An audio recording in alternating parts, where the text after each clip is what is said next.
Hi guys, and welcome back to the channel. Today we have a very interesting looking watch, I think. This is a relatively new brand, Allemano.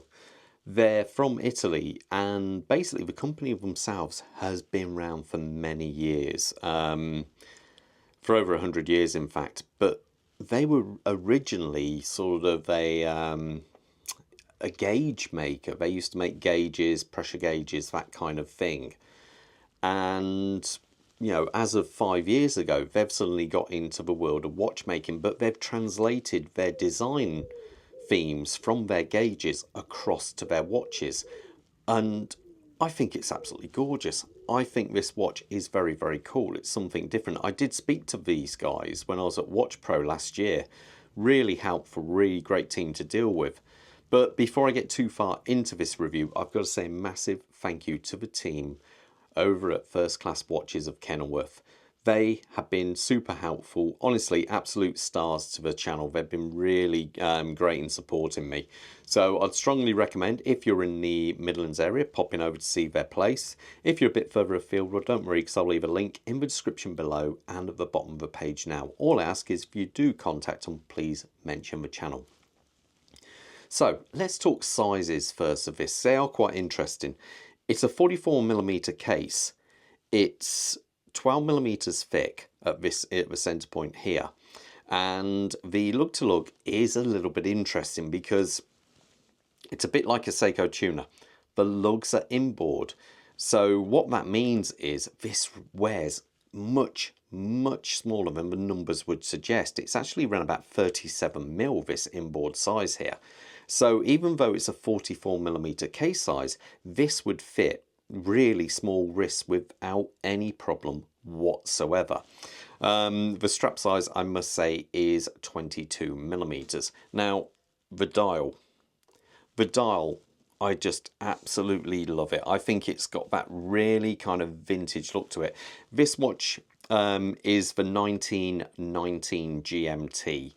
And it's available in various different colours. We've got a PVD. We've got I think there's black dials. There's a bead blast finish.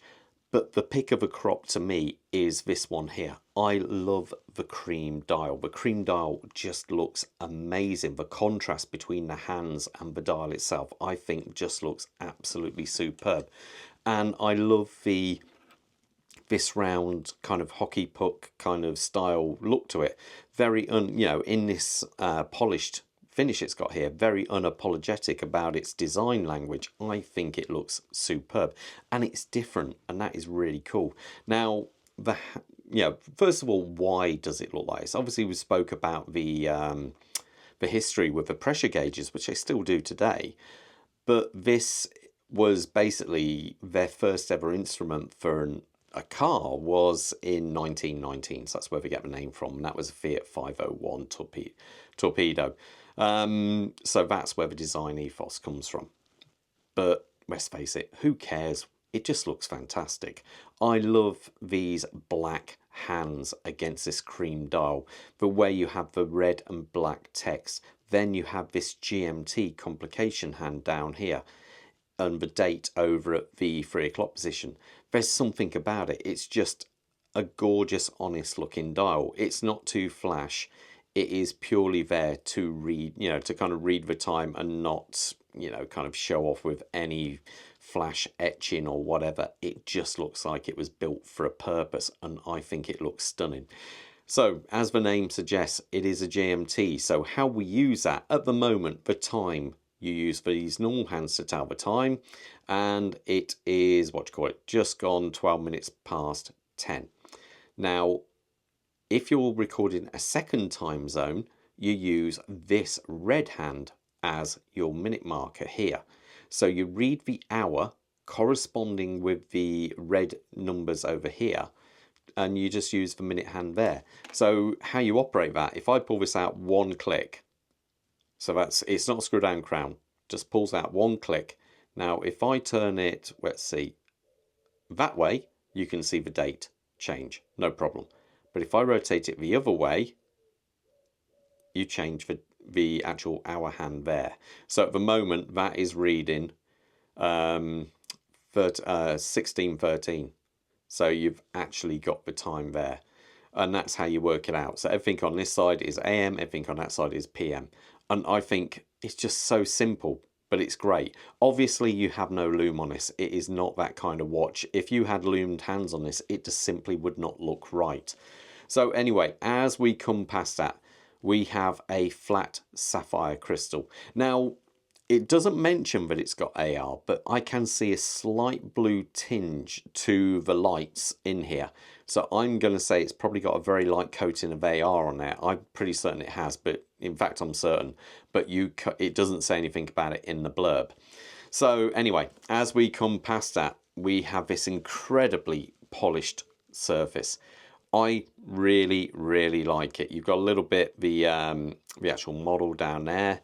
I think it looks absolutely superb. The crown has a nice, simple, signed crown. I say it isn't a screw-down crown. You do have water resistance with this watch, albeit 50 meters. But let's face it, on a leather strap, it's not the kind of watch you want to take in the pool anyway. But 50 meters will keep you covered for most things. Now, as we turn this around, on the back here, we have it's a Sellita SW300. Now, I've looked in close and it's a -2.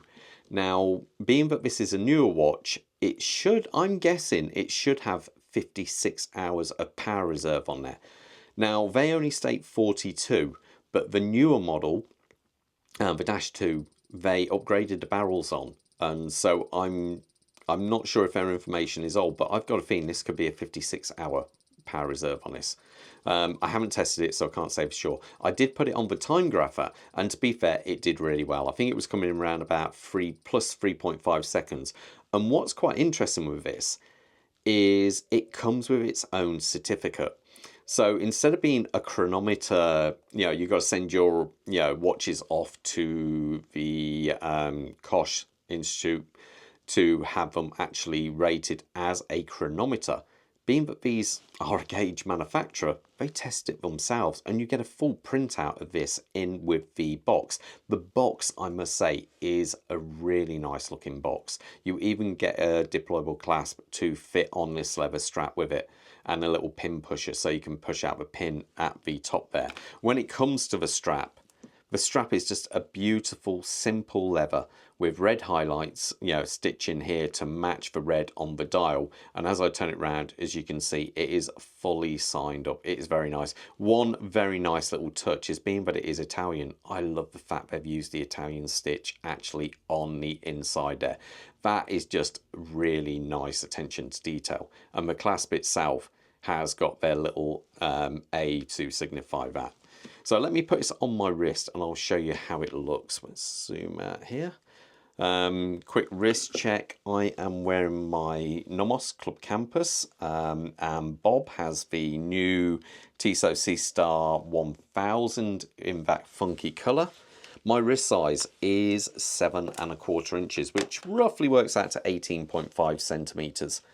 So I'm not going to do the watch up tight because it's on a brand new leather strap and I don't want to leave any marks in there at all. But you see what I mean? That is a 44mm watch, and look how small it looks actually on my wrist. You see how much more space we have here. The camera doesn't do it justice, but it actually looks a lot smaller. I would say it looks almost the same size as that when on the wrist, and look how low down and snug it fits due to this slight curvature of the back. I think this is a very cool brand. It will be interesting to see how they do, because it's going to take time to get some traction and get them going in the UK. But I'd love to see them do well, because I think they've got a unique look, especially with this model. And I always like when people do that, where they're brave enough to come out with a new model, which, kind of a little bit different to everyone else out there. So, fingers crossed they do well. But anyway, guys, I'm going to leave you to it at that. But most importantly, you guys stay safe out there. Take care. Bye.